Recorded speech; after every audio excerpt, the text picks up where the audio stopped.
वहाँ पे वो लोग जबरदस्ती अब कब्जा कर लिए हैं। अरुण नेकपाल और लाल बहादुर ये सब आए थे। सब लोग वहाँ खड़ा होकर उसको कब्जा करा दिए। उसका वहाँ पे ज़मीन नापा जाए तो उतना ज़मीन उसका वहाँ है ही नहीं। और हमारे ज़मीन पे जबरदस्ती मकान बना 6 हिस्सा बचा है सिर्फ। बस बाकी सारी ज़मीनें? बाकी सब ज़मीनें सब हड़प लिए हैं।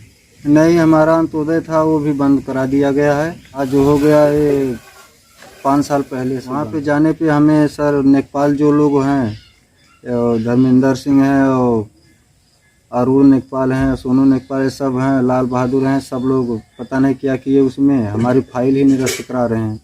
नमस्कार दोस्तों, एक बार मैं फिर हाजिर हूँ ग्राउंड जीरो तल से रिपोर्टिंग करने के लिए।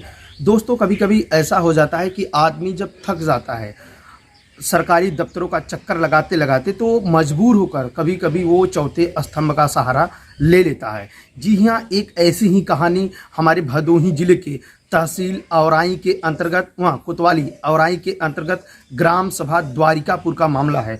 दोस्तों, मैं आपको बता दूं कि एक विकलांग व्यक्ति तहसीलों का चक्कर को काटते काटते उसके एड़ियाँ तो प्रभु ने पहले से ही घसीट दिए थे, लेकिन इस जमीन पर जो प्रभु बन रहे हैं वह भी घसीटते घसीटते ख़त्म कर दिए हैं। मानवता नाम की कोई अब चीज़ नहीं रह चुकी है। हम अगर मानवता की बात करें तो बबलू यादव के साथ इस तरीके से सरकारी दफ्तरों के कर्मचारियों ने घिनौनी हरकतें लगातार कर रहे हैं।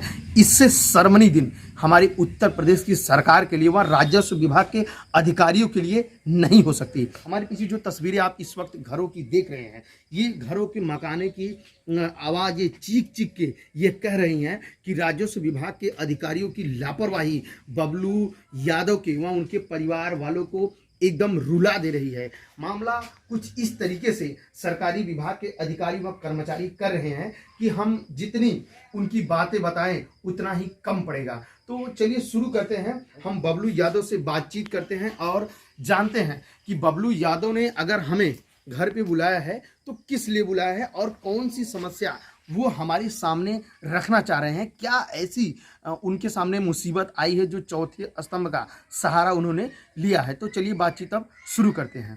क्या नाम है आपका? बबलू यादव है। क्या समस्या है आपके पास जो इतना परेशान है?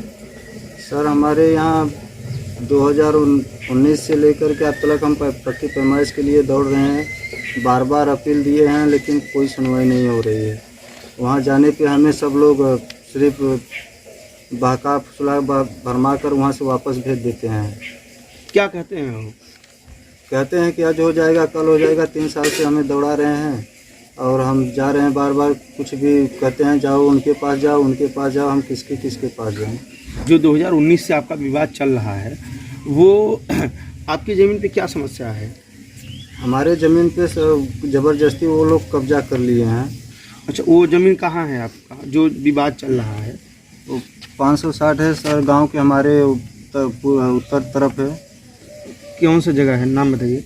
द्वारिकापुर। अच्छा, द्वारिकापुर में ही है? हाँ, द्वारिकापुर में। तो क्या समस्या है वहाँ पे? वहाँ पे वो लोग ज़बरदस्ती कब्जा कर लिए हैं। अरुण नेकपाल और लाल बहादुर ये सब आए थे। सब लोग वहाँ खड़ा होकर उसको कब्जा करा दिए। उसका वहाँ पे ज़मीन नापा जाए तो उतना ज़मीन उसका वहाँ है ही नहीं। अच्छा। और हमारे ज़मीन पे ज़बरदस्ती मकान बना रहे हैं। जो आप 560 की बात कर रहे हैं 19 बिस्सा 16 धूर है ना? हाँ। तो हम मौके पे कितनी ज़मीन है आपकी? इस समय मौके पे 6 हिस्सा बचा है सिर्फ। बस बाकी सारी ज़मीनें? बाकी सब ज़मीनें सब हड़प लिए हैं। अच्छा अच्छा। तो ये बताइए 560 में जो है उसमें कितने लोग का है हक? आपका ही है या किसका है? नहीं, 2 लोग, हमारे पिताजी 2 भाई हैं।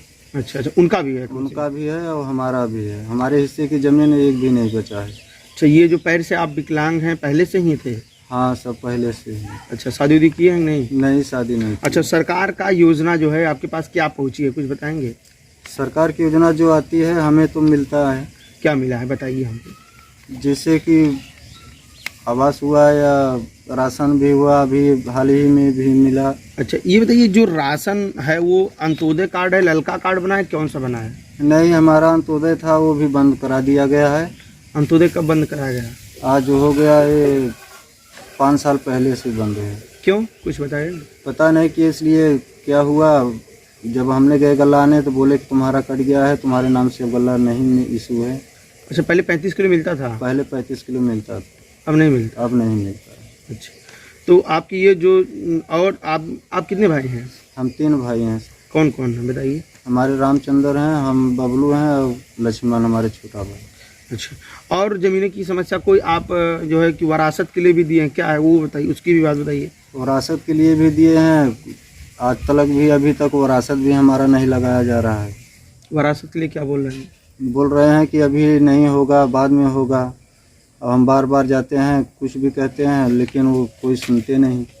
अच्छा, ये बताइए कि वरासत वाला जो मामला है वो कौन सा अधिकारी है जो इस तरीके से कर रहा है? नाम बताएंगे उसका, कर्मचारी या अधिकारी कौन है? वहाँ पे जाने पे हमें सर नेकपाल जो लोग हैं, धर्मेंद्र सिंह हैं और अरुण नेकपाल हैं, सोनू नेकपाल, ये सब हैं, लाल बहादुर हैं, सब लोग पता नहीं क्या किए उसमें, हमारी फाइल ही निरस्त करा रहे हैं। वरासत नहीं हो रहा है? नहीं। तो इसका मतलब आपको वो मोदी जी वाला पैसा भी नहीं मिल रहा होगा? नहीं, वो सब नहीं मिलता है। वो सब नहीं मिलता? नहीं।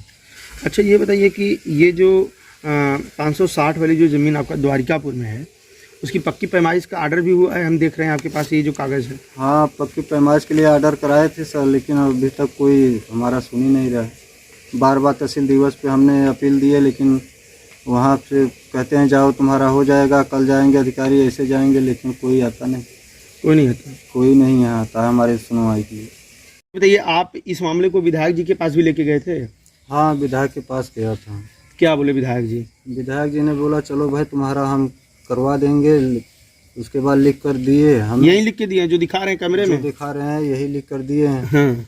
दिए, वहाँ ले जाने के बाद अरुण नेकपाल ने बोले कि क्या विधायक जी नापेंगे आके? अच्छा। वो उनसे लिखवा के लाए हो? तो हम बोले कि नहीं, लिखवा के आए तो कुछ तो उनकी सुनवाई होगी, हमारी समस्या का हल तो कुछ तो करोगे। हाँ। कहेंगे नहीं, हम अभी कुछ नहीं करेंगे, अभी कुछ हो भी नहीं रहा है। और लॉकडाउन का मुसीबत दिखाते दिखाते और वहाँ पे ज़मीन पे कब्जा हमारे वो लोग घर बना लिए। अच्छा, पक्का मकान बन गया है वहाँ? टीना टप्पा रख लिए हैं, उस पर दीवार उठाकर। अच्छा, ये बताइए कि आपसे पैसे उसे की मांग की गई थी जो आप इसमें दिखा रहे हैं? जी हाँ, इसमें पैसे की भी मांग की गई है। तो ये जो है कि 10,000 रुपये की मांग की गई है। कोई जो है लेखपाल आपका इसमें था, उससे मांग की गई थी ना? हाँ। अरुण कुमार कोई और कानून गो नागेंद्र का नाम आप ले रहे हैं। हाँ। उपाध्याय ना? तो ये लोग पैसे की भी मांग किए थे आपसे? हाँ, पैसे की मांग किए थे। जब हमने पैसा नहीं दिया तो टीम गठित किए थे नापने के लिए, फिर कैंसिल कर दिए। अच्छा। जब पैसा नहीं दिया तो वो लोग कैंसिल कर दिए। तो आप तो ये प्रार्थना पत्र लिखे हैं तहसील दिवस पर, तो उस समय क्या हुआ? कुछ कार्रवाई हुई थी? नहीं, कुछ करवाने हुआ, वहाँ से आदेश दिए जिलाधिकारी ने, लेकिन यहाँ पे नेकपाल कानी वो कुछ नहीं सुने। अच्छा, जिलाधिकारी का आदेश का पालन नहीं किया गया? नहीं, उनका भी पालन नहीं किया गया। आपको क्या लग रहा है कि ये इसमें किसकी लापरवाही है? सरकार को आप जिम्मेदारी ठहराएंगे कि अधिकारियों को ठहराएंगे? क्या आप इतने दिनों से परेशान हैं, किसकी जिम्मेदारी आप इसको मानेंगे? हम मानेंगे सर, ये अधिकारियों का सब है। ये सब जिम्मेदारी अधिकारियों ने ही हमारे साथ ऐसा कर रहे हैं। सरकार तो हमारे साथ नहीं ऐसा कर रही है दुर्व्यवहार, लेकिन अधिकारी लोग सब हमें सिर्फ परेशानियां डाल रहे हैं, हमें परेशानियां बढ़ा रहे हैं। तो आप यहाँ से कैसे जाते हैं? आप पैर से विकलांग हैं, कैसे जाते हैं? तहसील यहाँ से कितना दूर है? तहसील यहाँ से 14-15 किलोमीटर पड़ेगा दूर। तो कैसे जाते हैं आप यहाँ से? क्या करें, किसी तरह से जाते हैं सर। कोई किसी का सिफारिश करते हैं, किसी को गाड़ी में तेल भराते हैं, पैसा इकट्ठा करके तब जाते हैं। किसी का सिफारिश करने के बाद कोई लिया के जाता है, तब जाते हैं सर। तो भाई मदद करते हैं, पैसों से देते हैं? भाई लोग भी, बड़े भाई भी हैं, उनको साथ से भी तबीयत से भी गड़बड़ हैं। वो अपना परिवार जीवन यापन बिता रहे हैं सर किसी तरह से। कहाँ रहते हैं वो? कालीन का काम करते, गलीचा बिन रहे हैं। अच्छा, कालीन काम करते हैं। हाँ। तो कोई इस लड़ाई के लिए कोई मदद करता है आपका पैसे में? करते हैं, जो होता है वो करते हैं। अच्छा, करते हैं। जो हो जाता है वो करते हैं, नहीं रहता है तो वो लोग भी क्या करें। आपने देखा कि किस तरीके से बबलू यादव ने अपने दर्द को बयां किया है।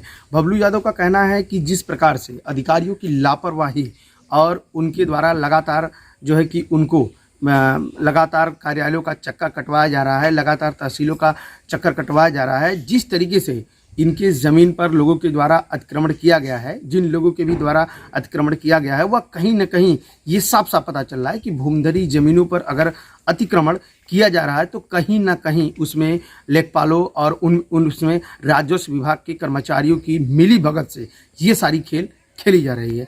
तो इसी तरीके से खबरें देखने के लिए आप हमारे चैनल पर लगातार बने रहें।